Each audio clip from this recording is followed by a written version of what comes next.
Sorry. Okay. All right. Ooh. Okay. So today I'm going to talk about decks. Basically, I'm going to talk about concaves and shapes and things that sort. And title going to be basically like what's the best skateboard, like, or how to choose best skateboard. But in reality, there's no such a thing as best skateboard for everybody, because like the reason why there's like multiple different shapes and like different sizes is because of the fact that everybody's a bit different on how to skate. So like everybody's like skating different ways, and then you can tell quite a bit when they do say ollies or kick flips or like 180s or tray flips and stuff. Hard flip will be like one of the big example of like everybody does the hard flip different, and then like another thing will be like frontside flip. Like people do frontside flip many different ways, and so best practice on how to find best skateboard for you is actually you start somewhere. You have to have some kind of baseline where where you can find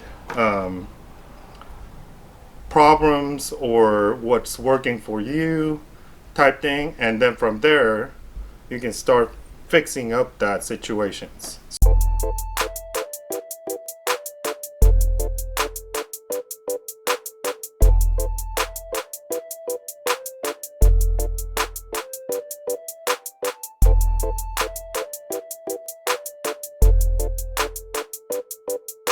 So you can see like there's different concaves here, and then every company has different concaves. Like case for let's say this is me logo, very flat here, very flat, and then like nose and tail starts really late, but it's very definitive. Like cut is like right cut like that, and then like if you look at Thank You Skateboard, it's like it goes down and then up, very like smooth curve right there. So how do you determine like whether or not you can change the shape of the board, right? So like say like if you're learning how to ollie, so if when you learn how to ollie, basically first thing is like the pop. So like, oh, that's a nose, first thing is the pop, and then where are you with the pop, right?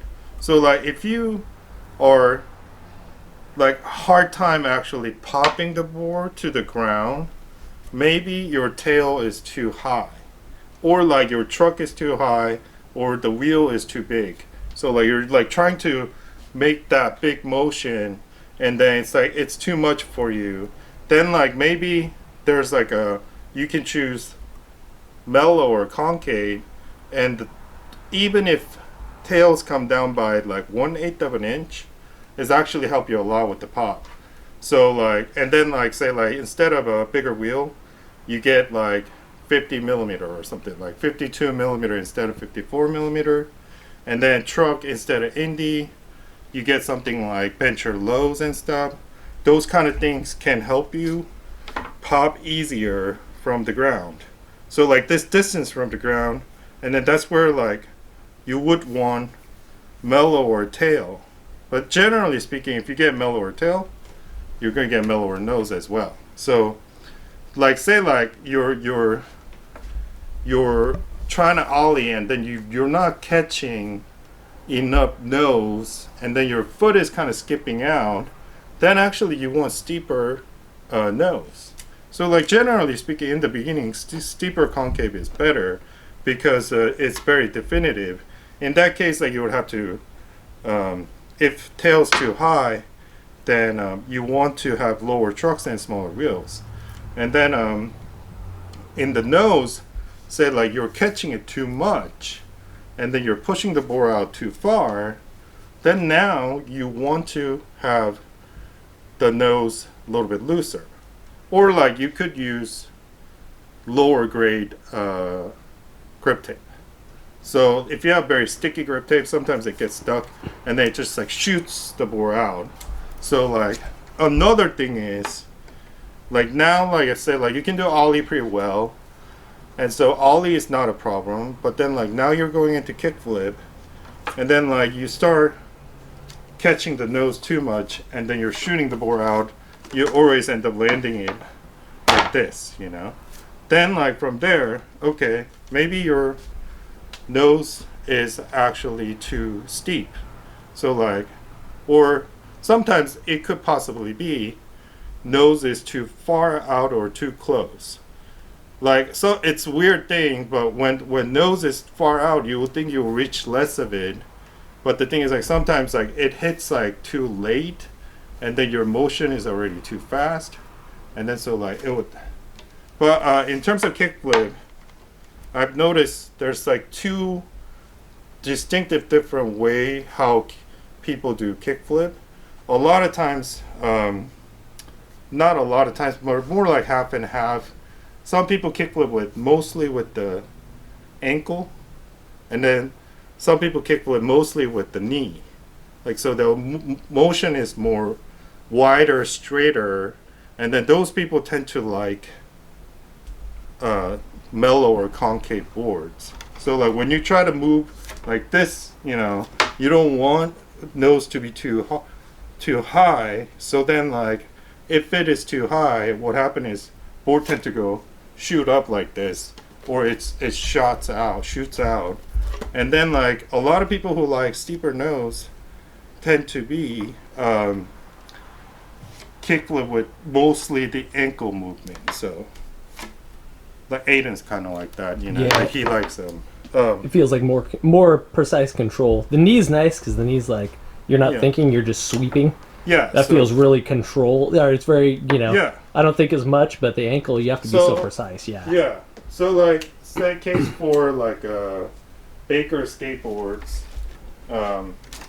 Baker tend to be say mellow board. I would love this board. I'll personally love this board, but the thing is like there's an often case like because Baker is popular, some people just want it because of it. And the thing is like you can't actually get advice from your peers unless they're like very close, similar physical to you. So like say like if your type of skating is similar and then your physicality is similar, but then like Jeff right here like 6'2", 3, 4, I don't know. My lengthy legs. Yeah, and like if I tell him what to do, it probably won't work, you know. So like it's like best thing is to actually try out and then like use what I'm saying to figure out where the problem is, and then like so like when you start getting into 180s and stuff, like again steeper concave is generally better because it molds you into your foot is getting molded into the concave, and then as you turn it can grab onto the board a lot easier than say like it is flat. So like this board is quite flat, but then if you have a higher concave, it's generally easier to grab onto the board while rotating. So it feels like it sweeps a lot easier, right? Yeah, that's how it feels to me too. It's the more concave, the easier it is to sweep. Yeah, and then like say like tray flip, right? When you do tray flip, what happens is like your kick flip is gonna like sort of like you have build the pressure here like this, and then as you pop, it's gonna release that pressure, and then when you have a higher concave, what happens is you could build either too much pressure or too much pressure, so like board will start to flip out a lot quicker, say like if it is steeper concave. But then like for somebody who can't build up that much pressure and then it just kind of slips out and you're not actually flipping the board, then like you probably want like more concave here, because like most of the time when you tray flip, you don't get to the nose and you already flip the board. So like when you tray flip, your foots get out like this, and then so like sometimes this concave on this side plays a lot on like tray flips or hard flips like that. Like same thing goes to hard flip. When you start to hard flip, like pop, and then it flicks too much, which means like you already have a lot of built up pressure right here, plus like it's catching a lot when your foot is getting out like that. So like the concave shape is actually quite important in terms of tricks like hard flip or tray flip, or like maybe inward heel flip, like things like that. If you watch Johnny Geiger's like an inward heel flip, like a kind of like tray flip trick, like his foot just gets out like in the middle like that. So like so yeah, like, you know, and then we can go into like nose shapes right here. Like this is like slightly more squared right here, Which is what I like. I like a big square nose and tail because when I scoop, I love scooping a square. I like a square personally because it gives me a little bit more control under my fat, tall, long feet. Yeah, and then this is like more like slightly more like rounded, almost like tapered, like a. And I feel like, do you feel like it scoops faster? I feel like a tapered nose and tail. So I think what's going on is like since you're tall, that your foot is like at the very end of the tail. Yeah, exactly. Does it sound right? Yeah, perfect. So then, okay, when you try to scoop it, it needs to meet the ground relatively level. Like instead of like say like you're trying to scoop it, and then like you're trying to scoop this direction, and then like say like this area is already like really flat. Like say like then like when you scoop it that direction, it needs to meet pretty decently level. Otherwise, what's gonna happen is it's gonna like maneuver the board certain direction, you know. So like when you try to do 360 shove, you try to hit it like this, right? Yeah. Because the fact that that's the least amount of flip you're gonna get. Yeah. So like you're trying to like so basically the shape of a tail is based on where you put your tricks, where you put your foot in order to like do tricks like pop shove hits 180s and tray flips, barrier flips, hard flips, and things like that sort. And I always think of it too as like kind of sometimes how fast you want it to rotate. Yeah. You know, because it's like the thinner the nose, the more pointy a nose and tail. I feel like that rotates faster, and it rotates too fast for me because I have such big feet and such long legs. You know that. For shorter people, I think they'd probably do the best with foot, right? So like it's like based on like, you know, so like if you put your foot like way back in the back of it, like generally you're gonna like more like square-ish, you know, like and then like if you're like more on like in the middle of things, you know, like you put like over here to tray flip or something instead of over there, like then like you probably like very like kind of like a rounded or like a little bit pointier, you know, and then like nose like and tail slide, nose slide, like those affects quite a bit too. Like if you want like larger space on the nose slide or tail slide and stuff, you probably want like a bigger nose and tail. Yeah. Things like that. I love just standing on the slide, you know? Yeah, I think when Andy Anderson wanted to like do the flat tail right here, I think there's something to it that like he wants to get good pop like this way, and the same thing goes to here. Like that's probably the best angle for him to do like say like shove its or tray flips or something like that. And then like that's kind of a, or like it could be a grab trick reason like he wanted to do grab tricks, but I think this will help him pop or something. Like so like if you pop it this way, board will naturally like stay straight. Yeah. Like this, you know?